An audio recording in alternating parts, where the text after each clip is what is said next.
George Reynolds, where are you originally from?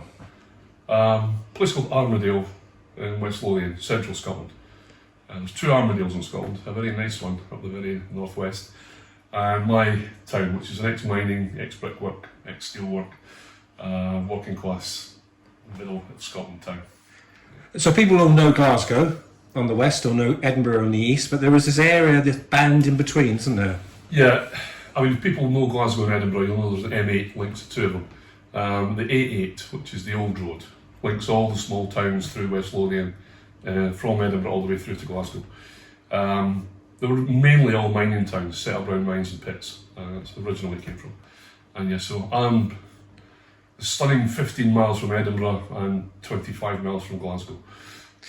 Is it significant? And when you started speaking, I kept thinking of that Proclaimer song, Bathgate No More. Absolutely, yeah. And you've immediately said X, X, X. And is that one of the things about those areas? They were mining towns, mining villages. They were. They've gone through a significant amount of redevelopment since then. Obviously, mines are no longer there. Went through a lot of poverty, a lot of hard times. Armadale and Bathgate no more. Bathgate used to have Linwood, the car plant. They used to have the BMC there. I used to, as a kid, watch workers streaming from the factories, streaming from the car plants, streaming from the mines.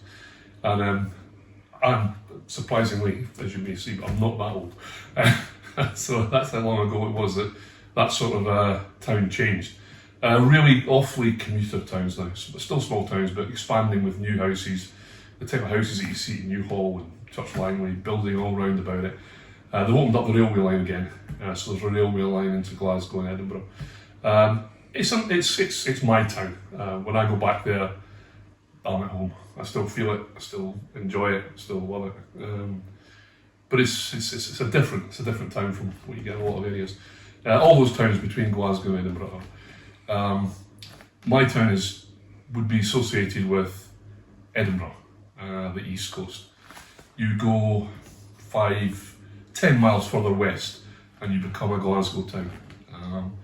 There's a sort of thin dividing line. I've got a very close friend down here who comes from Coatbridge. Now, I think there's only 11 miles between Armadale and Coatbridge, but I'm an East Coaster and he's a West Coaster.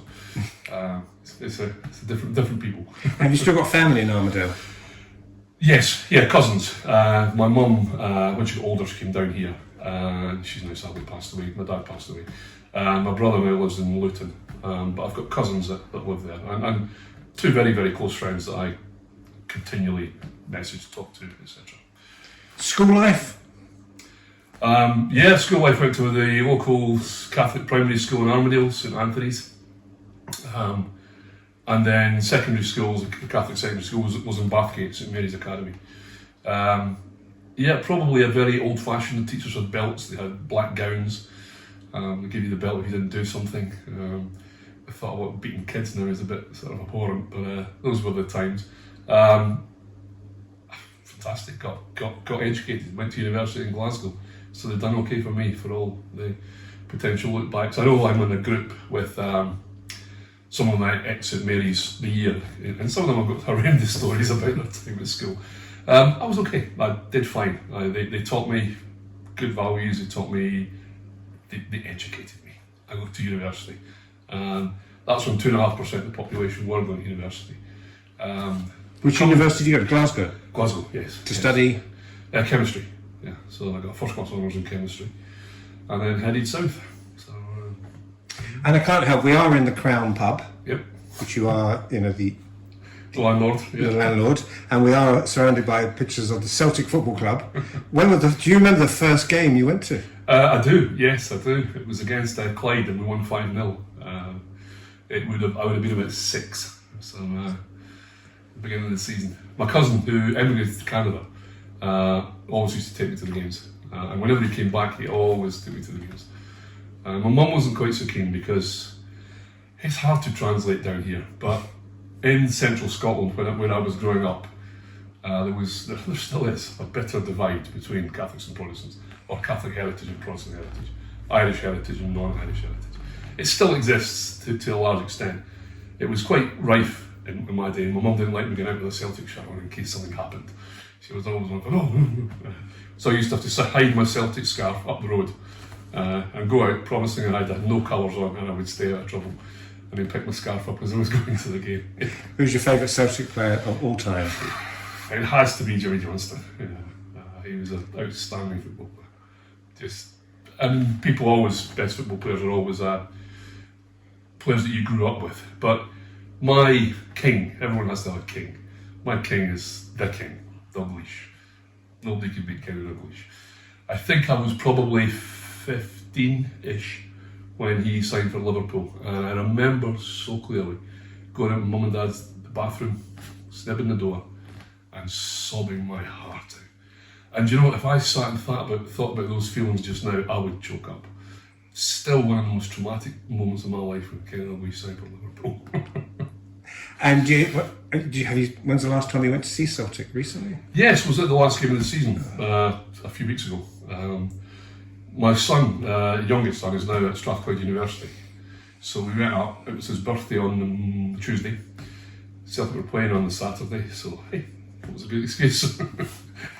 And I was just thinking, you used the word snib, and sometimes there's Scottish words that when you mention Armadale, and having travelled through up the West Lothian, there's places like Breich, and I said I was one day, it was Dreich in Greek, and you can't quite describe to me, but there are certain Scottish words or vernacular that really are descriptive, aren't they? Yeah, I think that's true, and often they have a in them. It is, and there's words that you associate, and I use them, my kids and that, and they're used to them now, but when I use them outside, it was like, what are you saying? And if you went round to your house, would there be anything in your house you say, "There's a Scotsman lives here"? Yeah, I suppose there is a number of pictures up. Certainly on a bottle of Scotch or two, but then that's not just necessarily a Scotsman. Yeah, probably just pictures. And also, if you saw my pictures of our wedding, I was in full tartan regalia at the time. So that certainly gives it away. And there's some where you are, there's some beautiful, as you travel north, there's some beautiful parts of Scotland, isn't there? There is, and it's a strange thing because I lived and all my youth there, all my life there. We only really travelled to the west coast, Seamanty. That was our holidays, and we got to Loch Lomond. It was actually only when I was older that we went up to the Highlands, and it's distance-wise, it's not far away. I mean, in Glasgow, you're literally 20 miles from Loch Lomond, and getting to Loch Lomond takes 20 minutes, half an hour. Yeah. Getting from doing the next 20 miles to the other side of Loch Lomond takes a long time. The roads are narrow, the roads are windy, and there's always somebody who's going very slow. So, yeah. Beautiful part of the world, a stunning part of the world. I mean, my wife and I take the kids up now, and we enjoy holidays up there now. Your children, do they see themselves Scots in any ways? Absolutely, yes. My two daughters, yes, but my youngest daughter's getting married this year, and I said, "Do you want a piper?" And she said no, because she thought it was cultural appropriation. She's very, very sensitive to such things. Which I thought, okay, she said, I do recognise I'm Scottish, but my two sons, yeah, they car carrying, they've got their Scotland shirts, they cheer on Scotland and whoever's playing England, and I think the boys would be very, very clearly Scots. And would you ever, we have just drift into politics for a second, if you don't mind, would you like to see an independent Scotland, or are you happy the way things are?